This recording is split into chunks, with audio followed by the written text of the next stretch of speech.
welcome back to my channel. Today I'm just quickly jumping in to remind you to like and subscribe if you enjoy the video. I did the intro for this a long time ago and this dress is 2.5 months in the making, so apologies if the footage is a little bit all over the place. It was a long time, so to keep it cohesive was a little bit difficult. I came out with a wonderful dress in the end and I'm really proud of how it turned out. Today I am going to be starting my Christmas sewing, and admittedly very late because it is now, what day is it?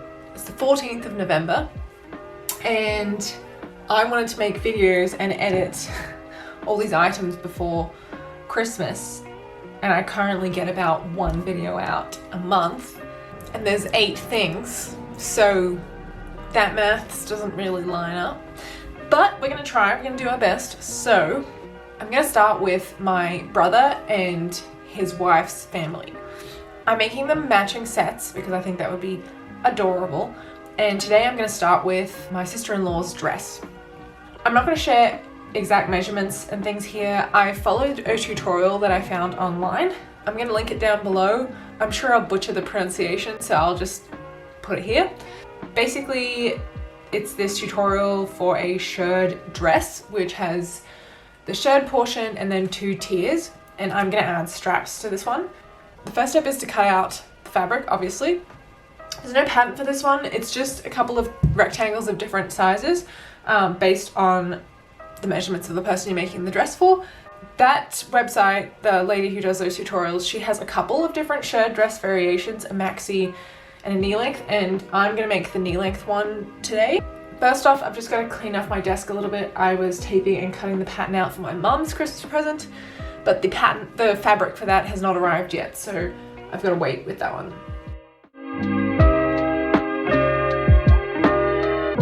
Okay, so according to Google, when you shirr fabric, it should shrink by about 50%. I've just cut the width of the fabric that I have. It's a little bit short, I think, but I'm just going to shirr it and see if that stretches easily to the size that I need, or if it's too small, and then see about just adding a back panel instead. So do front and back. I'm kind of making this up as I go. The tutorial obviously lists very clear instructions. If I was making it for myself, it would be easier because I could actually try it on. But I'm just gonna see how it goes, shirr up a piece of fabric because I've also never shirred before, so I'm gonna do some testers, then jump into the actual fabric. This is the fabric she chose, by the way. This lovely tropical print. It's going to look so cute as shorts for the boys and also as the dress. But yeah, I'm going to start by sewing an elastic channel at the top with a sort of 1 centimeter. I'm going to overlock the edge and then turn it over by 1 centimeter. And that's going to be an elastic around the overbust. And then I'm going to shirr probably I'm guessing every centimeter down to about the 30 centimeter mark, which is about the length that she wanted it. And then we'll see.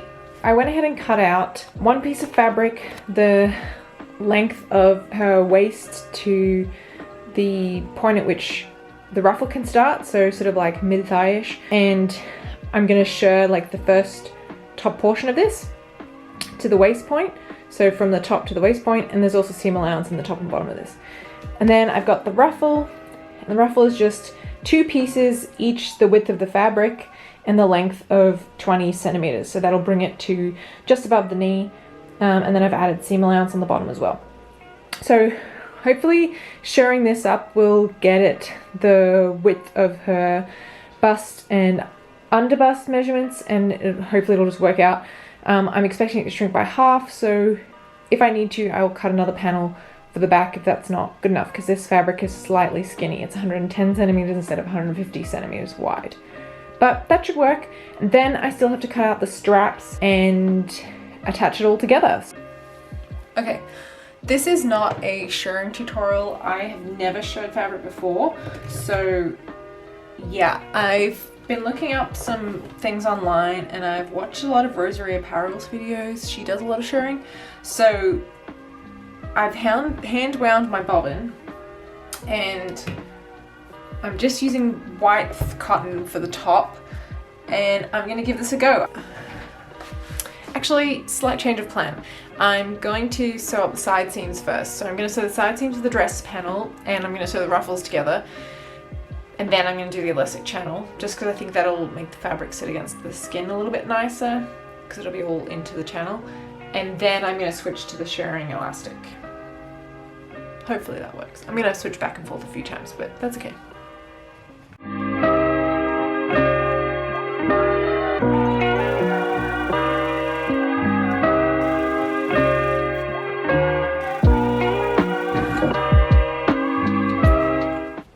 Here's where things went off the rails.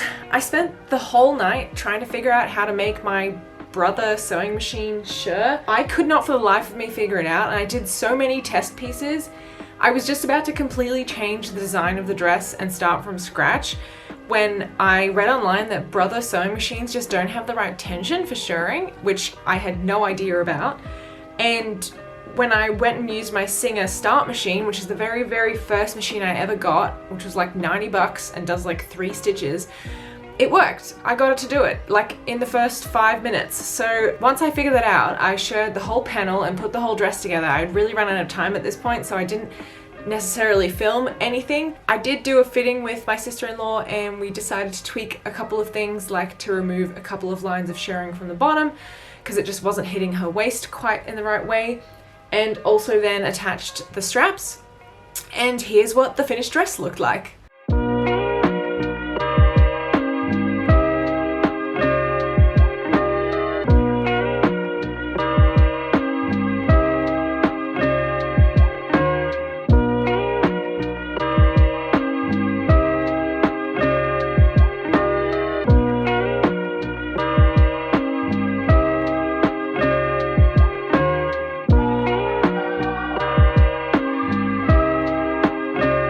I really loved the tutorial for this dress. It was super easy to follow, and I've linked the page down below if you want to check it out for yourself. It makes making a dress really easy because it's basically just rectangles and a bunch of shirring, which is time consuming but not difficult. That's all for today. If you liked the video, don't forget to like and subscribe. I upload every month. Maybe there'll be a bonus video soon, I'm not sure. Depends how much I get edited. If you follow the tutorial, please tag me in your photos and the original creator. I'd love to see how yours turned out. Till next time, bye!